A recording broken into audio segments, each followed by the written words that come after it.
China is no longer the world's factory. With a failing economy and declining exports, it's not looking good for them. Many countries, including the US, have shifted their manufacturing to friendlier shores. Find out why. The fall from grace. China was the world's factory for many years. After economic reforms in the late 1970s, they became an industrial powerhouse. That's when the Chinese economy became more open to foreign investment. Businesses started to outsource their manufacturing to them. Many factors have led businesses to choose China as their outsourcing destination. China has way cheaper labor expenses than other nations. So for businesses trying to save costs, it became a desirable location. Then, to entice international investment, the Chinese government offered tax exemptions. And to that, subsidies and other incentives. Their infrastructure, which includes highways, ports, and airports, is well developed. Transporting goods became easy as a result, which is crucial for manufacturing. The nation also boasts a robust technological sector. It's contributed to their status as a manufacturing leader. Chinese businesses are pioneers in the creation of cutting-edge manufacturing technologies,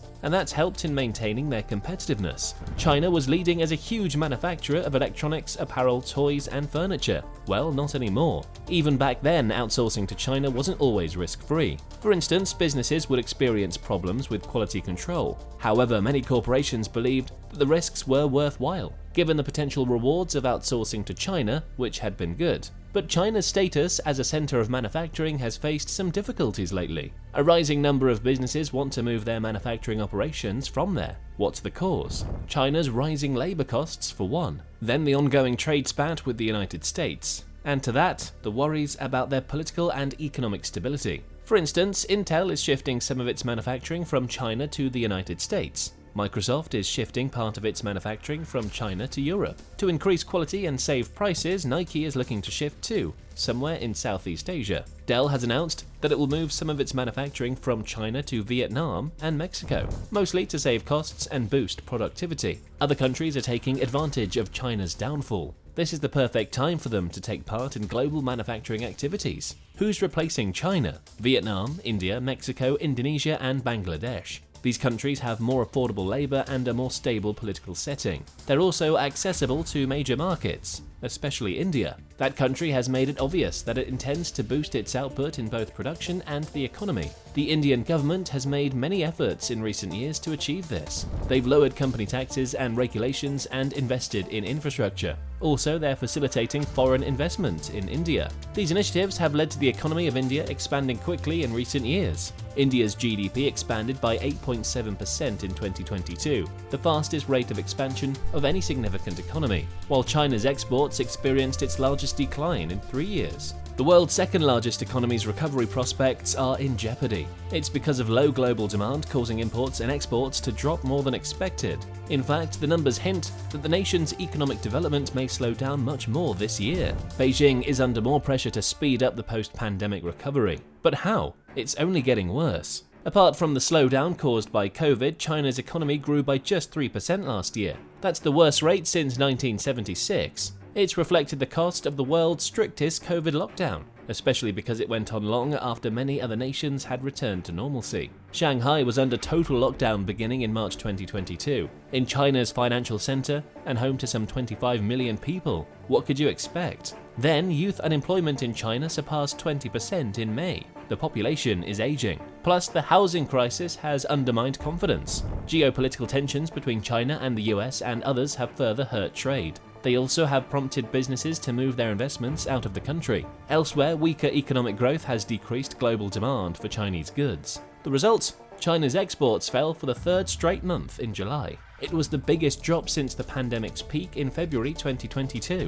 One of China's largest markets, the US, saw a 23.1% year-over-year decline in exports. Also, the European Union imported 20.6% less from China. This is bad news for everyone. As a major importer, China's slow trade performance is going to have an impact on the global economy. To stimulate the economy, China's central bank lowered interest rates. Regulators also loosened their oversight of some industries. Yet authorities have so far resisted taking significant economic stimulus measures. Due to its weak growth, China is not seeing the rising prices that other countries are. It's alarmed many and forced central banks to raise borrowing costs like no other. What can you do? Move out or lose out? For more than 40 years, China has served as the world's factory, but now even Chinese businesses are moving outside of the country. Over the last 2 years, China's commerce has been steadily dropping, so much so that Chinese companies are moving portions of their supply chains out too. That's right, to countries like India and other nearby nations. Western countries have been doing this since 2018,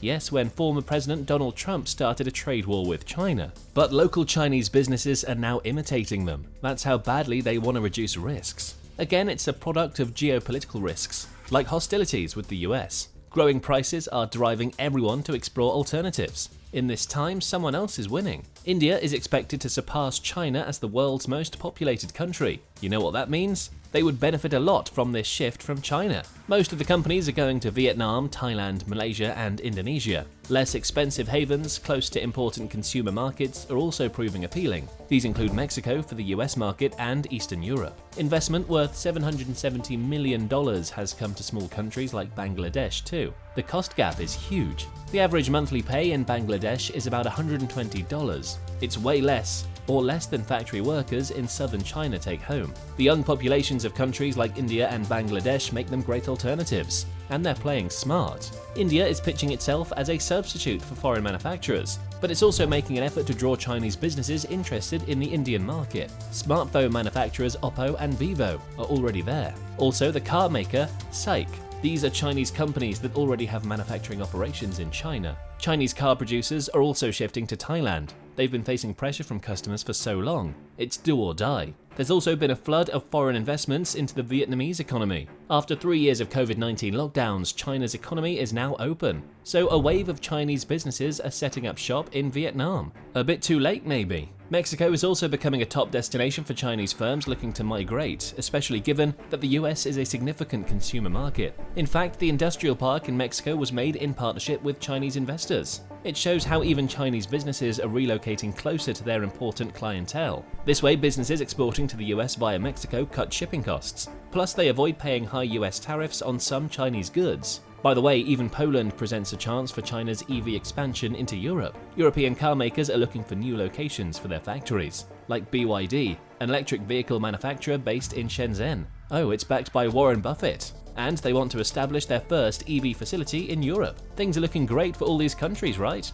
Picking up on China's slack is no small feat. New allies. China doesn't seem too worried about mending things with the US, especially because it's made new friends, Russia. Chinese companies are becoming more and more important in supporting Russia's economy, but that's not all. They are also strengthening their military strength, particularly through the transfer of goods for use in the conflict in Ukraine. Russian customs records show that China continues to supply them with things, including drones, helmets, vests, and radios. It's giving President Vladimir Putin's war a lifeline and opening up a lucrative market for Chinese businesses. Chinese exports, including cars and construction materials, are actually supporting Russia's war efforts. A US intelligence report claimed that China has become an important ally for Russia in its war effort. They are supplying Moscow with technology and dual-use equipment used in Ukraine. According to the report, this included navigation equipment and fighter jet components. Since April 2023, Ukraine has been finding Chinese parts in arms used by the Russian military. Coincidence? Not at all. In 2022, the amount of trade between China and Russia reached a record high of $190 billion.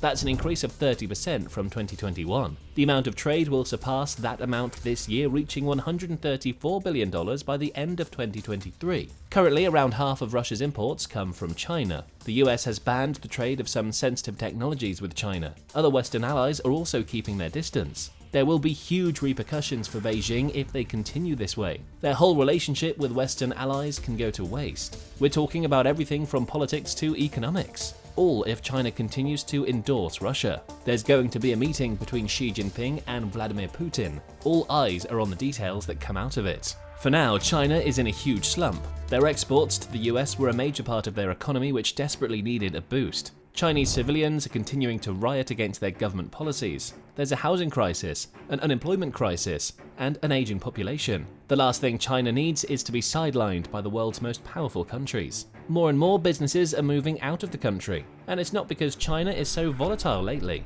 It's also because countries like the US are giving incentives to them, like trade agreements with Mexico or lower transport fees. It seems like the glory days of the world's factory are behind it. As manufacturing moves to other countries that prove to be better, China will continue to see a drop in its exports. Will they do any damage control or turn to Russia? Let us know in the comments below which way you think China's economy will take, and make sure to subscribe to our channel for more on this. We'll see you in the next video.